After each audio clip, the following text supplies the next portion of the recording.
તો દાહોદમાં રખડતા ઢોરના ત્રાસથી લોકો ત્રાહિમામ પુકારી ઉઠ્યા છે। રખડતા ઢોરે પિતા પુત્રને અડફેટે લીધા હતા।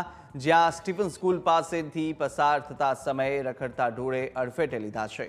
આસપાસના લોકો દોડી આવ્યા। પિતા પુત્રનો બચાવ કરવામાં આવ્યો। જ્યાં રખડતા ઢોરના ત્રાસને લઈને દાહોદ નગરપાલિકા સામે ભારે રોષ લોકોમાં જોવા મળી રહ્યો છે। એક સીસીટીવી દ્રશ્ય સામે આવ્યા છે કે જેની અંદર જે રખડતા ઢોરો છે તેનો આતંક સ્પષ્ટ દેખાઈ રહ્યો છે। પિતા પુત્ર ત્યાં આગળથી પસાર થઈ રહ્યા હતા તે દરમિયાન જ જે રખડતા પશુ છે તેમણે તેમની પર હુમલો કર્યો હતો અને આ દ્રશ્યો છે તે કેમેરામાં કેદ થઈ ચૂક્યા છે।